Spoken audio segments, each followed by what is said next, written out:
There are gods born from hope, gods shaped by suffering, and gods who exist simply because belief demands them. Darkseid is none of these. He was not summoned by prayer. He did not rise from the ashes of a dying world seeking justice or vengeance. Darkseid exists because the universe, in all its vastness, required an answer to a single question. What happens when power stops pretending to be benevolent? Apocalypse, his throne world, is not a place of chaos. It does not burn with the madness of revolution or the frenzy of bloodlust. It is ordered. Every citizen knows their place. Every soldier obeys without hesitation. Every street, every factory, every breath taken under his rule follows a design so absolute that even suffering becomes predictable. This is not cruelty for the sake of cruelty. This is architecture. Darkseid does not revel in pain.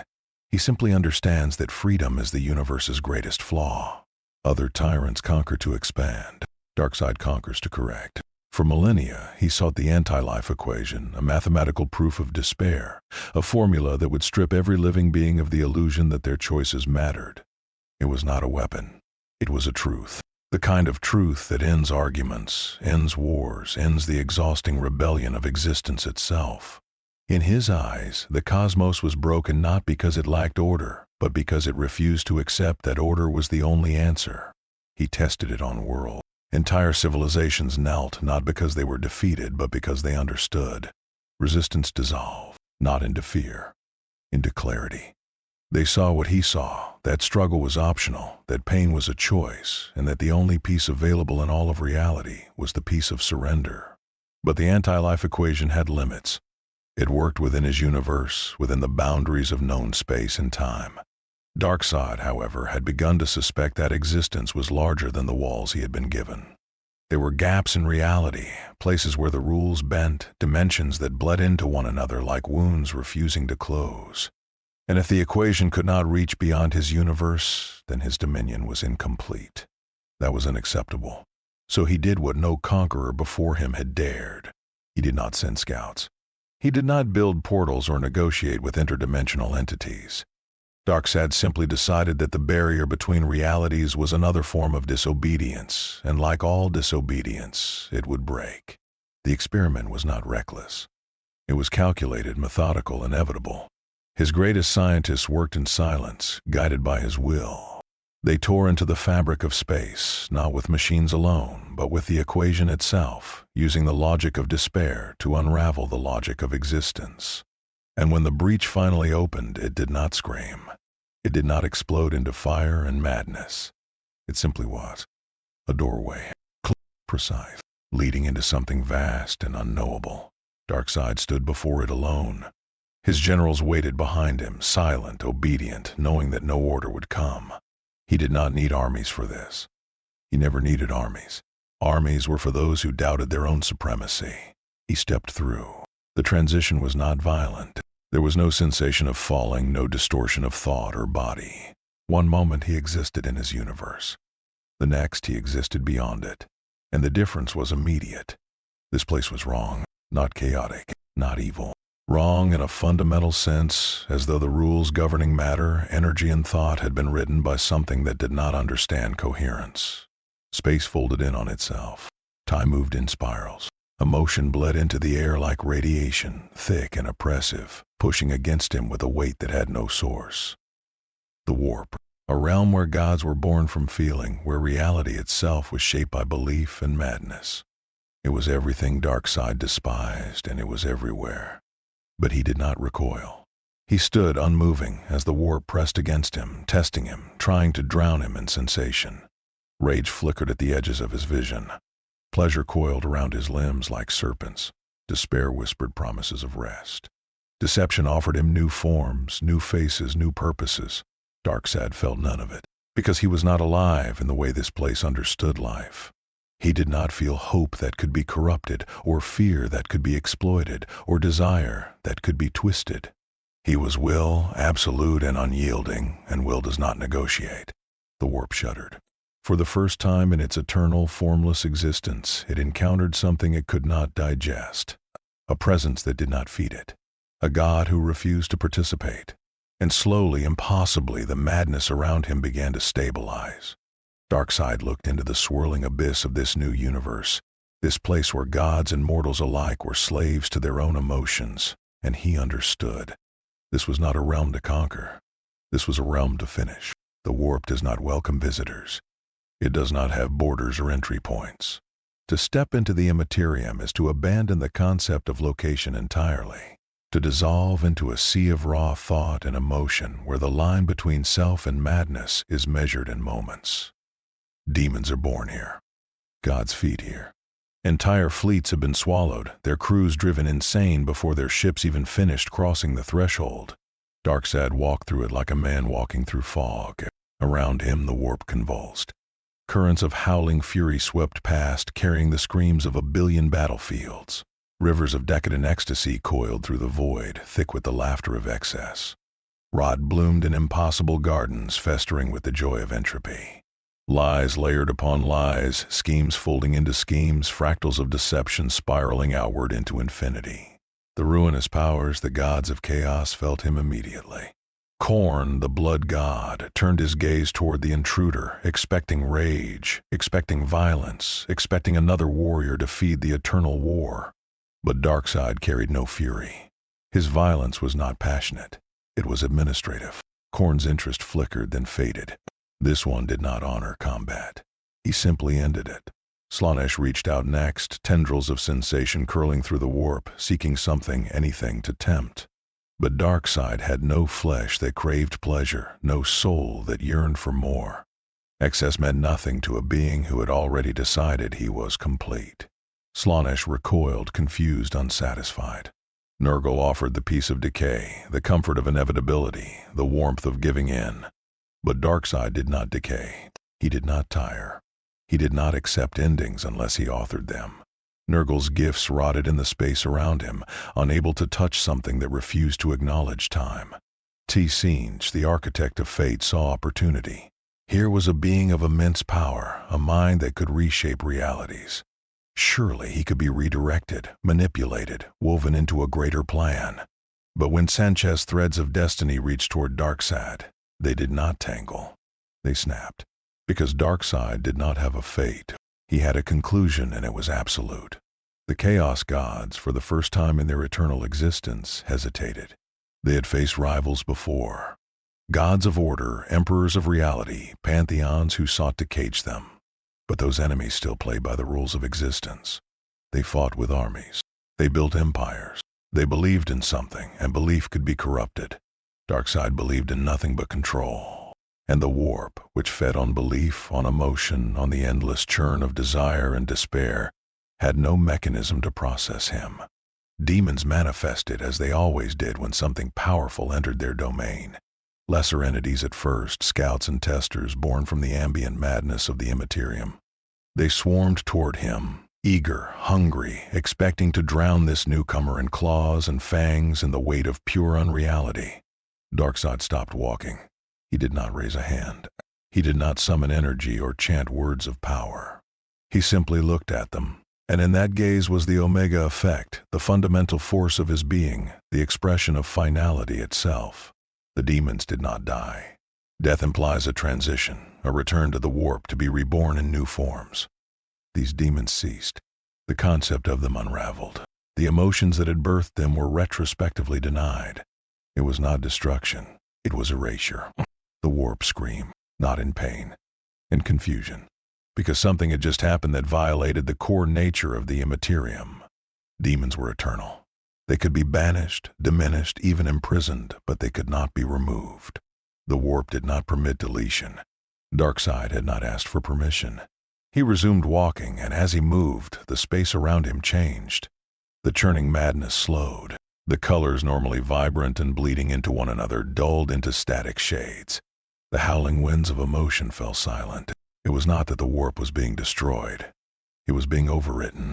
Everywhere Darkseid stepped, reality stabilized. Not the reality of the material universe with its physics and logic. This was something else. A new kind of existence, one without variables. The warp, which had always been infinite possibility, was being forced into singular certainty. Greater demons took notice. Bloodthirsters, keepers of secrets, great unclean ones, lords of change. Beings of immense power, fragments of their gods, each one capable of laying waste to entire star systems. They converged on him not out of hunger, but out of necessity.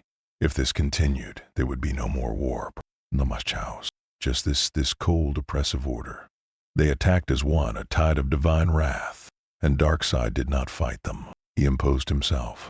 The Omega beams lanced outward not as energy, but as verdict. Each demon that was struck did not explode or dissolve. They simply stopped being relevant.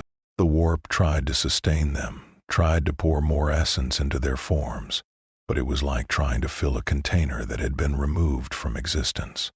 The greater demons roared, schemed, laughed, wept. They tried every tactic their gods had ever devised.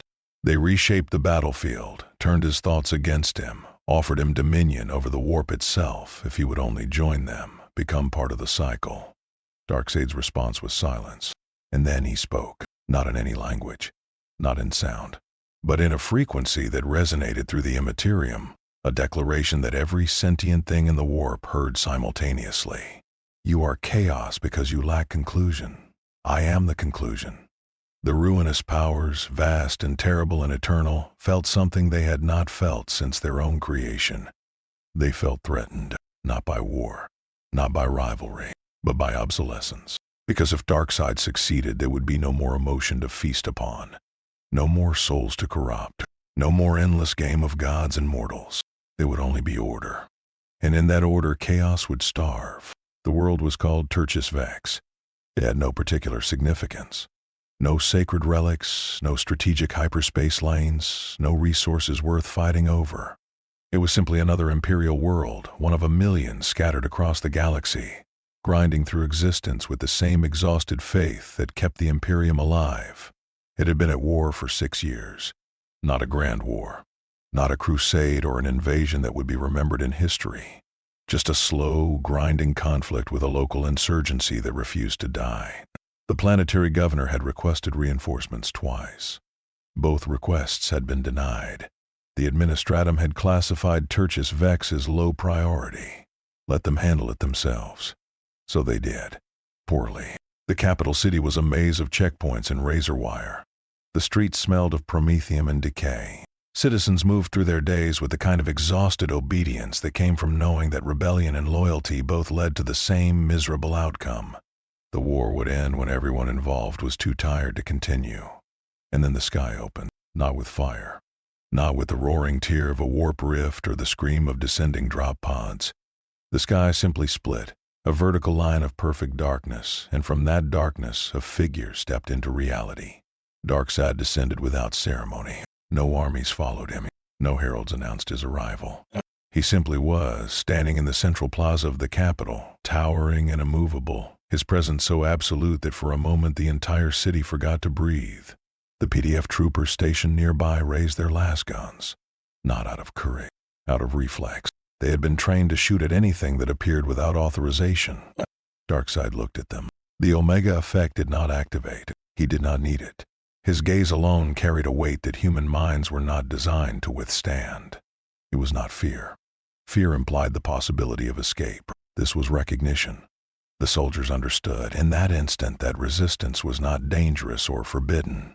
It was irrelevant. Their weapons lowered, not because they chose to lower them, but because the concept of raising them stopped making sense.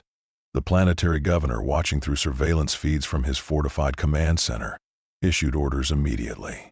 Seal the plaza. Mobilize the remaining PDF units. Contact the nearest Imperial Guard outpost. Treat this as a Xenos incursion, possibly warp-touched, potentially catastrophic. None of the orders were followed. Not out of cowardice, not out of betrayal.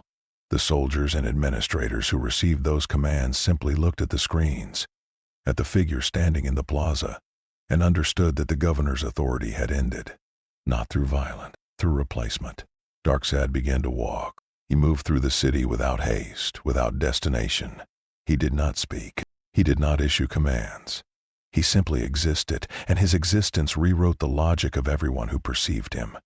Insurgents, hiding in the bombed-out districts, had spent 6 years fighting for freedom, for justice, for the idea that the Imperium's grip could be loosened.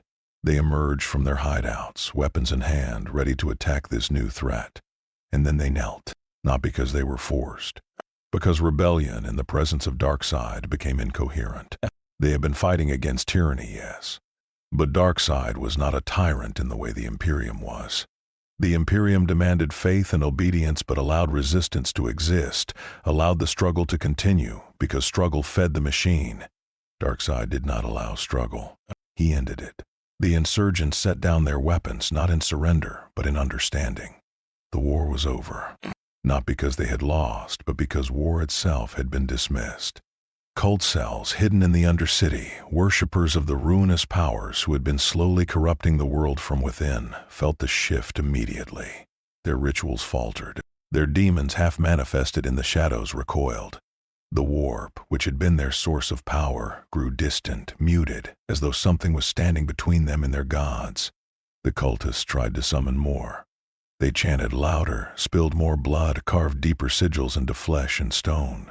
But the warp did not answer.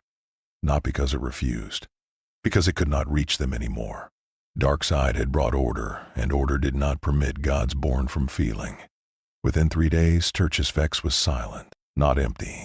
The population still lived, still moved through their routines. But the fighting stopped. The insurgency dissolved. The cult networks collapsed. The planetary governor, realizing that his commands no longer carried weight, walked out of his fortified bunker and approached Darkseid directly. He intended to negotiate, to offer terms, to understand what this being wanted. Darkseid did not acknowledge him, because the governor was already obedient. He simply had not realized it yet. Imperial observers, monitoring the system from orbit, reported the change immediately. Tertius Vex, which had been classified as a low-level conflict zone, had gone completely quiet. No distress signals, no requests for aid, no communication at all except for automated status updates that indicated full operational capacity. The Inquisition took notice. A world at war does not simply stop fighting. Either it is conquered, corrupted, or exterminated. But Tertius Vex showed none of the signs. No chaos corruption in the atmospheric readings. No Xenos biosignatures. No evidence of orbital bombardment or plague. Just silence. An Inquisitor was dispatched, accompanied by a small detachment of Adeptus Sororitas. They made planetfall expecting to find a world in the grip of heresy or Xenos domination. Instead, they found order. The cities functioned. The citizens worked. The PDF maintained patrols. Everything appeared normal, except for one detail. No one resisted anymore. Not the Imperium. Not each other. Not even themselves. The Inquisitor demanded answers. He interrogated the governor, the military commanders, the local clergy. All of them gave the same response, spoken with calm certainty. He came, the war ended, we understand now. The Inquisitor ordered the Sororitas to purge the leadership, assuming some form of psychic domination or mimetic corruption. The Battle Sisters raised their bolters ready to cleanse the taint, and then Darkseid stepped into the room. He had not been there a moment ago. He simply arrived, as though distance was a courtesy he occasionally extended to reality. The Inquisitors shouted for the sisters to fire. They did not. Not because they were corrupted. Not because their faith wavered. But because, in that moment, they understood what the people of Tertius Vex had understood. The Emperor's Imperium was an attempt at order. A brutal, grinding, 10,000-year attempt to hold the galaxy together through faith and firepower. Darkseid was order itself, and the difference was absolute. The Inquisition does not panic. Panic is for the weak, for those who lack faith in the Emperor's vision. The Inquisition investigates, deliberates, and then acts with absolute conviction. But when the reports from Tertius Vex reached the upper echelons of the Ordo Xenos, something close to panic stirred in the hearts of those who had spent lifetimes hunting the galaxy's greatest threats. This was not chaos. The warp signatures were absent. This was not Tyrannid. No hive fleets had been detected. This was not Necrons, Orcs, or Eldari. This was something the Imperium had no classification for, and that was more terrifying than any known enemy. A conclave was called. Inquisitor lords from 3 sectors convened an emergency session, reviewing every scrap of data pulled from Tertius Vex before all communications ceased. They watched picked feed recordings of Darkseid walking through the streets. They analyzed the psychological profiles of the citizens who had knelt without coercion. They studied the atmospheric changes, the way reality itself seemed to harden around his presence. One inquisitor proposed a theory. This was a new form of Xeno's domination, perhaps psychic, perhaps technological, but ultimately something that could be countered with the right weapons, the right prayers, the right application of faith. Another disagreed. This was not domination in any traditional sense. The people of Tertius Vex were not enslaved. They were corrected. The distinction was debated for hours. In the end, it did not matter. The Imperium could not allow a world to fall outside its control, regardless of the mechanism. Tertius Vex would be reclaimed, or it would be destroyed. A strike force was assembled. 3 companies of Space Marines, drawn from the Iron Hands chapter, known for their cold logic and resistance to psychic manipulation. A full regiment of Tempestus Scions, the Inquisition's most disciplined soldiers. A choir of sanctioned psychers prepared to banish whatever war penalty might be hiding beneath the surface. And a single Grey Knight, a warrior trained to fight demons, armed with weapons that could cut through reality itself. They descended on Tertius Vex like the fist of the Emperor. Drop pods screaming through the atmosphere, thunderhawks circling overhead, ready to unleash devastation. The planet did not resist. No anti-air fire. No scrambled defense fleets. The PDF did not mobilize. The cities remained calm. It was as though the entire world had simply decided that the Imperium's arrival was irrelevant. The Space Marines made planetfall in the Capitol Plaza, the same location where Darkseid had first appeared. Their bolters were raised, their sensors scanning for hostiles. They found none. Citizens walked past them, going about their day. Children played in the streets. Vendors sold food. It was unnervingly peaceful. The captain of the Iron Hands, a warrior who had fought for 2 centuries, issued a command. Locate the Xeno's entity. Capture if possible. Destroy if necessary. They did not have to search long. Darkseid was waiting for them in the governor's palace, seated on a throne that had not existed the day before. It was not built. It simply was, a monument to his presence, carved from stone that looked older than the planet itself. The Space Marines entered the throne room in tactical formation, weapons trained, ready for an ambush. But there was no ambush, just Darkseid, watching them with the same expression he had worn since arriving. Absolute certainty. The captain stepped forward, his voice amplified through his helmet's voxunit. By the authority of the good Emperor of mankind, you are ordered to surrender. You will be taken into custody and interrogated. Compliance is your only option. Darkseid did not move. When he spoke, his voice was not loud, but it filled the room, resonated in their armor, in their bones, in the space between thoughts. Your emperor is a corpse clinging to a lie. He sought control but accepted compromise. I do not compromise. The words were not an insult. They were a diagnosis. The captain gave the order to fire. Bolter rounds, each one a mass-reactive shell capable of tearing through tank armor, filled the air. The Psychers unleashed torrents of psychic energy, flames of the warp itself directed at the figure on the throne. The Grey Knight surged forward, his nemesis force sword crackling with the power to sever demonic essence. Darkseid raised one hand.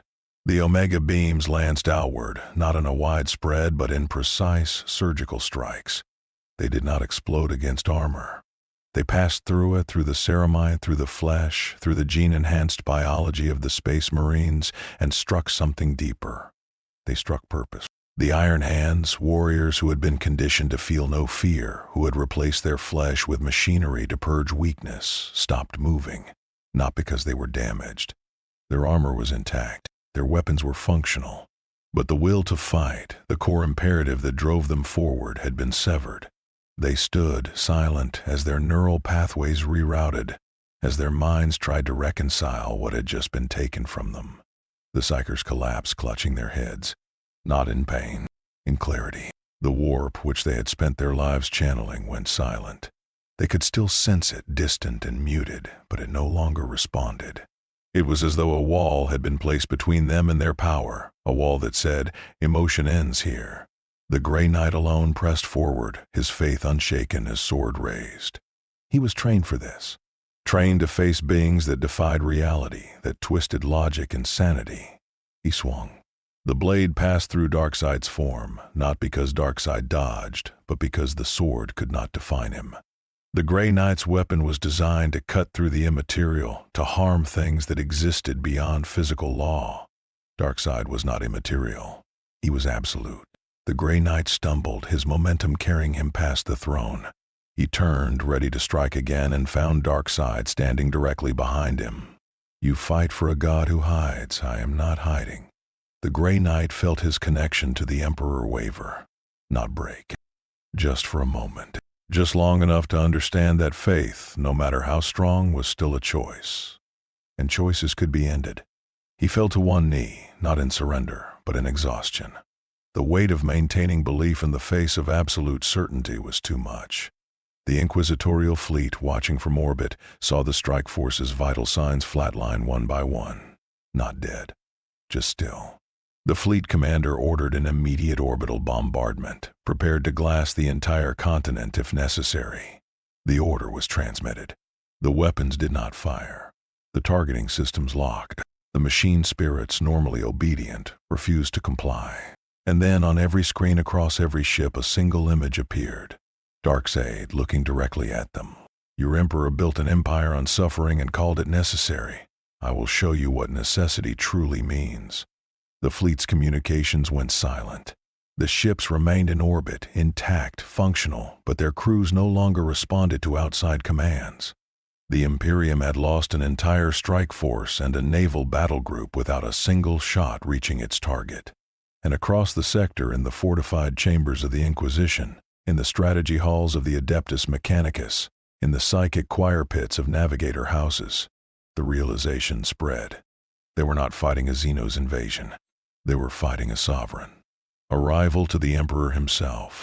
And for the first time in 10,000 years, the Imperium understood what it felt like to be outmatched not by numbers, not by firepower, but by inevitability. The ruinous powers do not meet. They do not convene or deliberate. They exist in contradiction, eternal rivals whose nature prevents unity. Khorne despises Slaanesh. Nurgle mocks Tsinch. They are gods of opposition, and cooperation is antithetical to their being. But they all felt it. A presence expanding through the material galaxy that was doing something worse than killing their followers. It was making their followers irrelevant. Worlds that had been on the verge of falling to chaos, where cults thrived and warp rifts festered, were stabilizing. Not through Imperial intervention. Through something else. Through him. Khorne was the first to act. The Blood God does not strategize. He does not plan. He simply unleashes violence and watches it consume. A warp storm was redirected, torn from its natural course, and hurled toward the system where Darkseid had taken root. From that storm poured an army of demons, bloodletters and flesh hounds and towering bloodthirsters, an endless tide of rage given form. They crashed into the world like a crimson tsunami, howling for skulls, for blood, for the endless war that fed their god. Darkseid met them at the edge of the city. The demons charged, expecting resistance, expecting a battle that would echo through the warp for eternity. Instead, they found termination. The Omega beams swept across the battlefield not as a weapon of war, but as an administrative act. Each demon struck did not explode into gore or dissolve back into the warp. They were deleted. The concept of them, the emotions that had fueled their creation, were retroactively denied. Khorne roared, pouring more essence into the battle, creating greater and greater demons, champions who had led entire sectors into ruin. It did not matter. Darkseid did not tire. He did not falter. He simply continued, erasing each wave as it arrived, until the warp storm itself began to destabilize. Because the demons were not being banished. They were being removed from existence. And without them, the storm had nothing to anchor it. The tier in reality sealed, not through ritual or psychic might, but because there was nothing left to sustain it. Khorne, for the first time since his birth, felt something other than rage. He felt futility. Slaanesh tried next. Because if violence failed, perhaps desire would succeed. Demonettes slipped through the cracks in reality, whispering promises of perfection, of pleasure beyond imagining, of experiences that would make even gods weep with joy. They infiltrated the population, sought out those with wants, with needs, with the smallest crack in their contentment. They found no one, because Darkseid's presence did not suppress desire. It made desire unnecessary. The people under his dominion did not crave more. not because they were broken, but because they had been given an answer to every question existence could ask: obedience. The demonettes, starved of the emotions they fed on, withered. Slaanesh tried to force the issue, manifesting greater servants, keepers of secrets who could seduce entire civilizations. But seduction requires a gap between what is and what could be. Under Darkseid there was no gap. Slaanesh withdrew, confused and unsatisfied, and that dissatisfaction for a god of excess was a new and horrifying experience. Nurgle, the grandfather of plague, saw opportunity. Darkseid had brought order, yes, but all order decayed. It was the fundamental truth of the universe. Entropy could not be stopped. So Nurgle sent his gifts, not as an attack, but as an offering. Plagues that did not kill, but transformed. Rot that brought peace. Acceptance of the inevitable. The plagues reached Darkseid's domain and stopped spreading. Not because they were cured. Not because the population had immunity. But because decay, like emotion, required time. And Darkseid's order existed outside of time's natural progression. The infected did not worsen. They did not heal. They simply were, frozen in a state that Nurgle could not advance. Nurgle laughed because despair was hilarious, but the laughter was hollow. His gifts, which had toppled entire civilizations, which had turned imperial worlds into paradises of rot, were useless here. Tzeentch, the changer of ways, watched all of this and calculated. The others had failed because they acted direct, but Tzeentch did not act directly. He wove plans within plans, manipulated events across centuries, turned victories into defeats and defeats into greater victories. He reached into the threads of fate surrounding Darkseid and tried to redirect them, to twist the outcome, to ensure that this being's conquest would ultimately serve chaos. The thread snapped, not frayed, not tangled, snapped cleanly as though they had never existed. Because Darkseid did not have a fate, he had a conclusion, and conclusions could not be altered. Tzeentch, the god of scheming, of infinite possibility, encountered something that had only one possible outcome. And for a being whose existence depended on change, that was extinction. The Chaos Gods, independently and without coordination, came to the same realization. This was not an enemy they could corrupt, manipulate, or destroy through traditional means. Darkseid was not part of the galaxy cycle. He was not a player in the eternal game of gods and mortals. He was the end of the game. They struck together, not out of unity, but out of necessity. The great game was paused.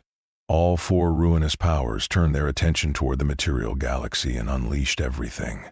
Warp rifts tore open across a dozen systems. Demon armies poured through by the billions. Reality itself began to fray under the weight of so much divine attention. Entire planets were swallowed by the Imperium, dragged screaming into the warp. And Darkseid walked into the largest rift, not to stop it, to enter it.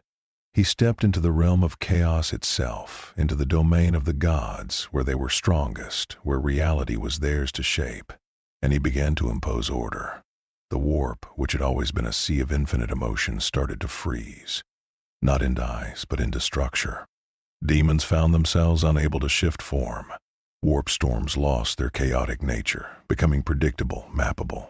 The realm of chaos, which had existed for millions of years as pure madness, was being converted into something stable. The Chaos God screamed, not in rage or despair or joy or deception, in fear, because they finally understood. Darkseid was not trying to conquer the warp. He was trying to end it, to turn the Imperium into something that no longer needed gods. They threw everything at him. Greater demons by the thousands, avatars of their own divine essence, reality-warping sorcery that could reshape universes. Darkseid responded with the anti-life equation, not as a weapon, as a statement.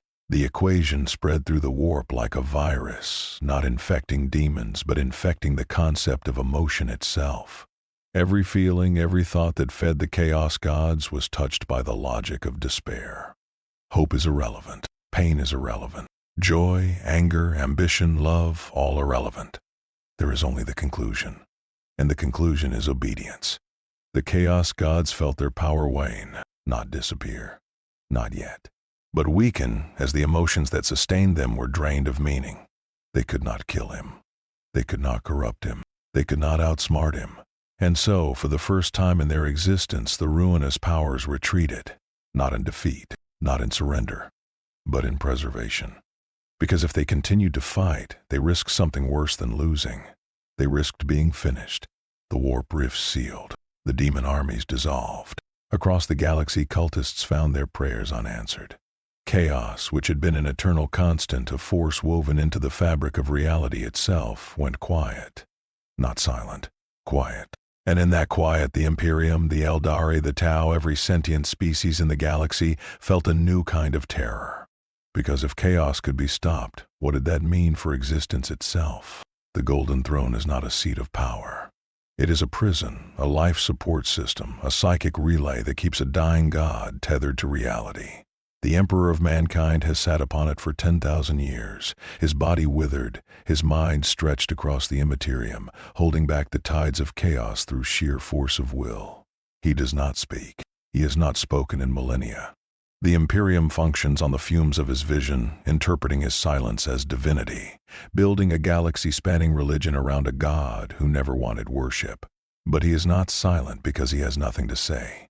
He is silent because there is no one left who could comprehend him. Until now. The Emperor felt Darkseid the moment he entered the galaxy. A presence, foreign and absolute, moving through the warp like a blade through water. At first he thought it was another chaos incursion, another god born from humanity's suffering. But as he observed, he understood. This was not chaos. This was the opposite. The Emperor had spent 30,000 years trying to save humanity from itself. He had unified Terra through conquest. He had launched the Great Crusade to reclaim the stars. He had built the Imperium on the idea that humanity could be guided, elevated, perfected. But perfection required compromise. He had allowed the Mechanicum to worship their machines. He had permitted the Space Marines to develop cultures and identities. He had even tolerated faith, despite knowing it fed the very gods he fought against. Because the alternative was worse. To impose absolute order, to strip away every freedom, every choice, every ember of individuality, would save humanity, yes. But it would also end them. They would survive, but they would not be human anymore. The Emperor had chosen to let humanity struggle, because struggle meant they still lived. Darkseid had chosen differently. The Emperor reached out not with words, but with presence. A psychic tendril, impossibly vast, stretching across the galaxy, touching the edge of Darkseid's dominion. And Darkseid felt it. For the first time since arriving in this universe, Darkseid encountered something that did not recoil, did not kneel, did not dissolve under his gaze. A mind, ancient and terrible, that looked at him with recognition. The Emperor spoke, not in language, but in concepts transmitted directly into thought. You are control without purpose. I am purpose with control. We are not the same. Darkseid responded in kind, his will pressing back against the Emperor's psychic presence. You built an empire on the belief that suffering is temporary. I know it is permanent. You gave them hope. I give them conclusion. The Emperor did not argue. He did not defend his choices. Instead, he showed Darkseid a vision. The galaxy as it had been before the Age of Strife. Humanity at its peak. A golden age of science and reason, where psychers were understood, where the warp was navigated safely, where every human world thrived. And then the fall. The birth of Slaanesh. The tearing of the galaxy. The loss of everything. The Emperor had seen that golden age collapse, not because humanity was weak, but because they were free. Free to desire, to innovate, to reach beyond their limits. And that freedom had created the very gods that now devoured them. He had tried to rebuild without making the same mistake. He had tried to guide humanity toward enlightenment without crushing the qualities that made them worth saving. He had failed, but he had failed knowingly. Because the alternative was this, was Darkseid.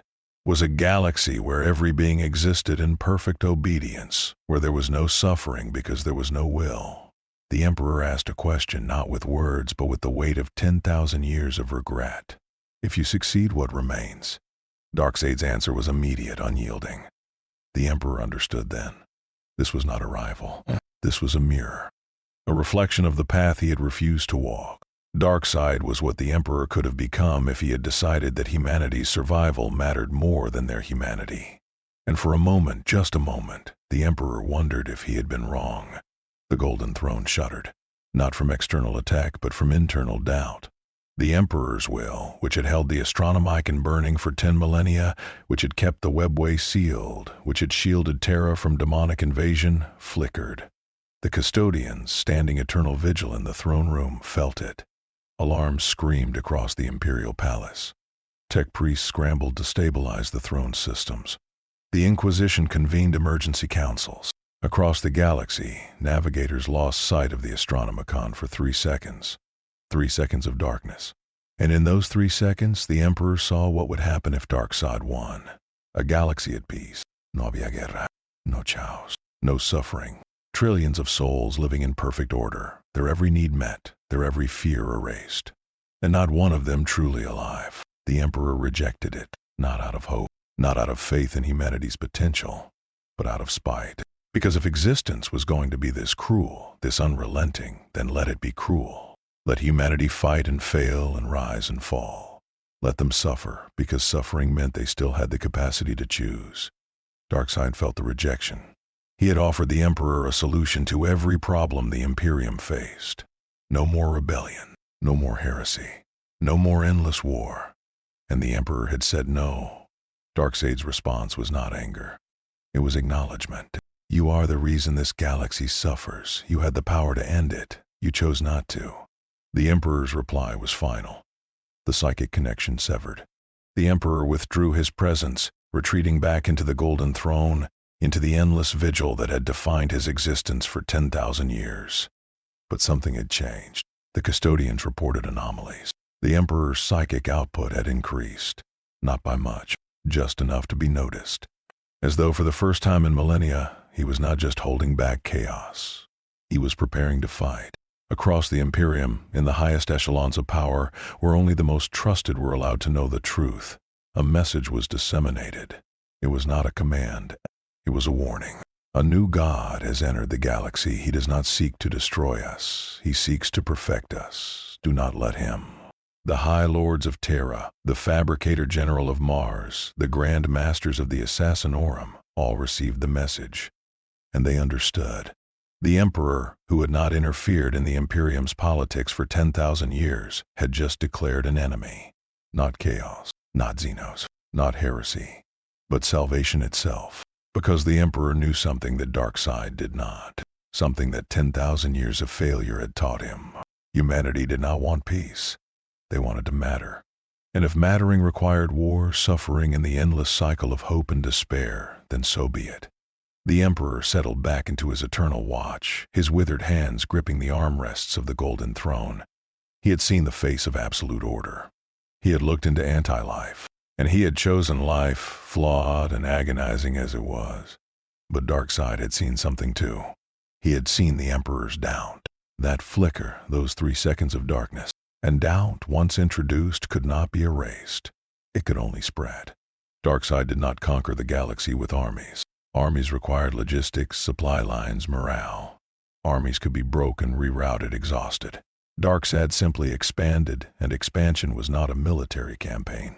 It was a geological process, slow and inevitable, reshaping the terrain of existence itself. Sector by sector, the silence spread. Imperial worlds on the edges of his dominion reported the same phenomenon. No invasion fleets, no bombardments, just a change in the sky. A stillness in the warp, and then within days, all resistance ceased. Governors stopped issuing orders. PDF regiments laid down their weapons. Hive cities, which had been war zones for centuries, went quiet. The administratum, drowning in paperwork from a million worlds, began receiving reports that made no sense.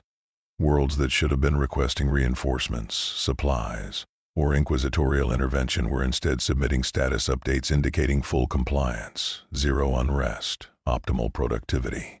It was impossible. The Imperium did not function smoothly. Inefficiency was built into its structure, a side effect of its sheer scale. But these worlds were operating perfectly, and that was more terrifying than rebellion. The Mechanicus noticed first. Forge worlds in Darkseid's expanding sphere of influence began producing at unprecedented efficiency. No tech pre-strike, no machine spirit rebellions, no loss of knowledge due to ritual error. The Omnissiah's servants worked without hesitation, their prayers to the machine god growing quieter, then stopping altogether. Not because they had lost faith, because faith had become irrelevant. The machines obeyed because obedience was logical, not because the Omnissiah willed it. The Fabricator General issued a warning to all Forge worlds: do not accept emissaries from the silent sectors. Do not investigate the anomalies personally. Quarantine all data transmissions originating from those regions. The warning was ignored by Forge World Metallica. A Magos explorator, driven by the quest for knowledge, led an expedition into the heart of the silence. They never returned, but their final transmission was logged. We have found the answer. The Omnissiah was incomplete. This is completion. The Adeptus Mechanicus declared the entire explorator fleet excommunicate. But the damage was done. 17 Forge worlds ceased communication within the month. The Space Marines, the Emperor's Angels of Death, fared no better. Chapters stationed near the expanding silence were ordered to hold the line to prevent further encroachment. The Ultramarines established a defensive cordon around the Ultramar sector, fortifying every world, every station, preparing for the kind of siege warfare they had perfected over 10 millennia. Darkseid did not attack the cordon. He walked past it, not physically. His presence simply manifested on the other side, bypassing the defenses as though they were theater curtains. The Ultramarines redeployed, repositioning to intercept. But their serfs stopped obeying commands. Their chapter serfs, human auxiliaries who had served for generations, laid down their tools and walked away, not in rebellion, in resignation. Because Darkseid's presence asked a simple question: why die for a corpse god when obedience to a living one is available? The Space Marines, gene-forged to resist fear, to endure torture, to fight in the face of annihilation, found themselves facing something their conditioning had not prepared them for: futility. They could fight chaos because chaos was evil. They could fight Xenos because Xenos threatened humanity. But Darkseid was offering humanity peace. Not freedom, not hope, but peace, absolute and eternal. And some of them began to wonder if that was enough. Chapter after chapter withdrew, not in retreat, but in silence. They did not kneel to Darkseid. They simply stopped fighting him because fighting him changed nothing. The Inquisition, desperate to understand the mechanism of his control, captured civilians from the silent worlds and subjected them to interrogation. No signs of chaos taint, no Xenos parasites, no psychic conditioning. When asked why they served Darkseid, the prisoners gave the same answer every time: because it makes sense. The Inquisitors executed them all and declared the entire phenomenon a mimetic hazard. But the executions did nothing to slow the spread. Because Darkseid was not infecting minds, he was proving a point. The Imperium survived on the belief that suffering had meaning, that the endless war was necessary, that the Emperor's vision, however brutal, was the only path forward. Darkseid offered an alternative: suffering is unnecessary, war is optional, and obedience is the only truth that matters. And across the galaxy, trillions of humans, exhausted by 10,000 years of grinding survival, began to listen. The Chaos Gods, weakened but not destroyed, watched from the warp. They could not manifest in the silent sectors. The emotions that sustained them were being drained. Khorne's battlefields fell quiet. Slaanesh's cults dissolved. Nurgle's plague stalled. T'Senk's schemes unraveled. For the first time since their birth, the ruinous powers faced starvation. But they also saw an opportunity. If Darkseid continued, if he imposed his order across the entire galaxy, the warp itself would collapse. The Immaterium required emotion to exist. Without it, the barrier between reality and unreality would stabilize. And if that happened, the Chaos Gods would cease. But so would Psychers, so would warp travel, so would the Astronomicon. The Imperium, already crumbling, would be cut off from itself, every sector isolated, every world alone. Humanity would survive, but the Imperium would not. The Chaos Gods began to whisper, not to their followers, but to the Imperium's leaders. To Inquisitors who saw the silent sectors expanding.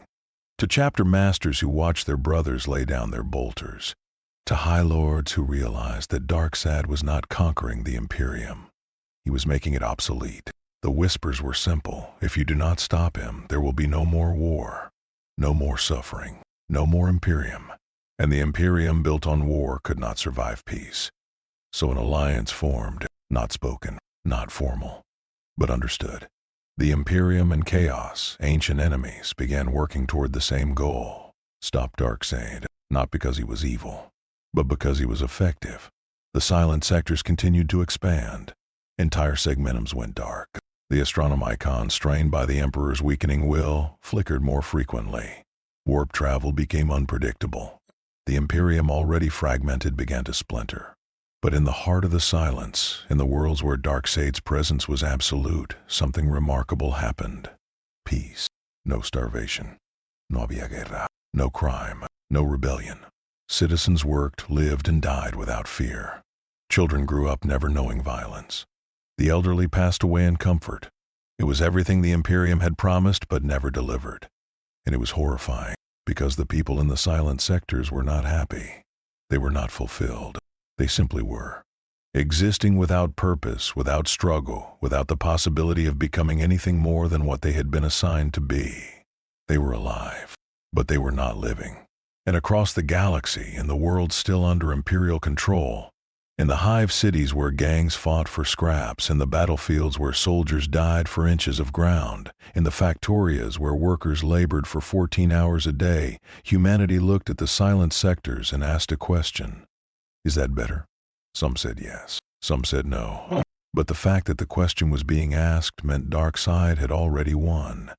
Because doubt, once seated, grows. And the Imperium, built on certainty, on faith, on the unshakable belief that the Emperor's vision was the only path, was beginning to fracture. The galaxy was not falling to Darkseid through conquest. It was falling through exhaustion. And exhaustion, unlike war, could not be defeated with bolter fire. Darkseid stood at the edge of the warp, not as an invader, but as a sculptor examining flawed material. The immaterium churned before him, a sea of contradictions, emotions bleeding into one another, screaming and laughing and weeping all at once. It was chaos in the purest sense, not the chaos of the four gods, but the fundamental chaos of existence without structure. He had conquered the material galaxy sector by sector, world by world. But the material galaxy was only half of reality. As long as the warp existed, as long as emotion could birth gods and demons and endless suffering, his work was incomplete. So he began the final imposition. The anti-life equation which he had used sparingly in the material realm was unleashed in its totality, not as a weapon, as a rewrite. He poured it into the warp, not to destroy the immaterium, but to restructure it. Emotion would still exist, but it would be controlled, ordered, made useful. The warp convulsed. Demons, born from millennia of excess and rage and despair, found themselves unable to manifest. Not banished, simply unable. The process of their creation, which had always been instinctive, unconscious, became impossible. The warp tried to birth new entities, but the equation intercepted each one, categorized it, and filed it away into non-existence. The chaos gods roared. They had retreated before, yes, but retreat was not surrender. They struck back with everything, hurling their essence into the material galaxy, possessing champions, igniting warp storms, tearing reality apart in a desperate attempt to create enough chaos to overwhelm the equation. Darkseid did not flinch. He did not counterattack. He simply continued, and slowly, inevitably, the warp began to change. The swirling colors dulled. The screaming winds quieted. The infinite madness of the immaterium started to congeal into something stable, something navigable. Navigators, those mutants blessed and cursed with the ability to see the warp, felt the shift. For the first time in their lives, the warp was not a nightmare to traverse. It was a map, clear, precise. And that safety broke them, because navigators did not guide ships through calm seas. They guided them through storms, using instinct and madness and a touch of the divine. Without the chaos, their purpose vanished. Entire navigator houses reported the same phenomenon. Their warp sight was fading, not because they were losing their gift, but because there was nothing left to see. The Imperium's ability to travel between stars, already strained, began to collapse. Not from Darkseid's interference, but from his success. The Astronomicon, the Emperor's psychic lighthouse, flickered and died. Not because the Emperor had failed, but because it was no longer needed. The warp was no longer a labyrinth. It was a highway. But highways do not require faith to navigate. They require obedience to traffic laws. And the Imperium, built on faith, had no mechanism to transition to obedience. On Terra, in the Imperial Palace, the custodians felt the change. The Golden Throne systems, which had been hemorrhaging power for millennia, suddenly stabilized. The Emperor's burden lightened. But it lightened because there was less to protect. The warp, which had been an eternal threat, was being tamed. The custodians did not celebrate. They mourned, because they understood what the rest of the Imperium was beginning to realize. The Emperor had suffered for 10,000 years to hold back chaos, to give humanity a chance to survive in a hostile universe. Darkseid was removing the hostility, and in doing so, he was making the Emperor's sacrifice meaningless. The silent king of the Necrons observed all of this from the edges of the galaxy. He had watched the warp's birth millions of years ago, had seen the old ones create the Eldari, had witnessed the war in heaven tear reality apart. He had spent eons trying to find a way to sever the material realm from the immaterium, to starve the chaos gods, to restore the galaxy to the pure, logical existence it had been before organic life ruined everything. Darkseid was doing it. Not perfectly, not completely, but he was doing it. The Silent King did nothing, because he recognized the cost. A galaxy without the warp was a galaxy without psychers, without gods, without the possibility of transcendence. It was a return to cold logic, yes, but logic without purpose. The Necrons had already walked that path. It had not saved them. The Eldari, remnants of a fallen empire, watched from their craft worlds and webway sanctuaries. They had birthed Slaanesh through their excess. They had spent 10,000 years trying to survive the consequences. And now, Darkseid was offering them a solution. Slaanesh, weakened by the draining of emotion from the galaxy, was fading, not dying, but diminishing. Some Eldari wept with relief. Others wept with horror, because Slaanesh was a wound they had inflicted on themselves, yes, but it was their wound. It defined them. It reminded them of what they had been, what they had lost, what they could never return to. Darkseid was healing the wound, but healing meant forgetting. And the Eldari did not want to forget. The Tau, young and idealistic, saw the silent sectors and called them proof. Proof that the greater good could be achieved. Proof that unity and order were the answer to the galaxy's suffering. The Ethereals convened and debated. Should they approach Darkseid? Offer alliance? Learn from him? The debate lasted 3 days. On the 4th day, a single Ethereal broke protocol and traveled to the edge of Darkseid's domain. He went alone, unarmed, carrying only a message. We seek the same goal, let us work together. Darkseid looked at him, not with hostility, not with interest, with diagnosis. You seek unity through cooperation. I seek unity through inevitability. We are not the same. The Ethereal returned to the Tau Empire and reported his findings. The debate resumed. It would never reach a conclusion, because the Tau, who prided themselves on logic and progress, could not reconcile the fact that Darkseid's methods worked, and working was all that mattered. But cracks were forming, not in Darkseid's control, in reality itself. The galaxy, which had always been a place of struggle, of endless conflict between order and chaos, stagnation and change, was being forced into a single state. And the universe, vast and incomprehensible, was pushing back, not with intention, not with will, but with the simple, fundamental resistance of existence refusing to be simplified. Warp storms that should have been calmed began to reignite. Demons that should have been erased flickered back into being. Entire sectors that had fallen silent started reporting disturbances. Darkseid felt it. For the first time since arriving in this galaxy, his control was not absolute. Not because he was being defeated, but because the act of imposing order on a universe built on chaos was creating a new kind of chaos. The chaos of resistance. And resistance, unlike emotion, could not be erased. It could only be endured. In the end, the galaxy did not kneel. Not completely. Not in the way Darkseid had intended. Vast regions, entire sectors comprising billions of worlds existed under his dominion. They were orderly. They were obedient. Citizens lived without war, without fear, without the gnawing uncertainty that had defined existence for 50 million years. But they were islands, pockets of silence in a galaxy that refused to go quiet. The Imperium, battered, fractured, reduced to a shadow of its former self, but enduring. Because the Imperium had been dying for 10,000 years, and it had learned how to survive death. It retreated into the most fortified sectors, the regions where faith burned brightest, where the Emperor's light still reached. and it did what it had always done.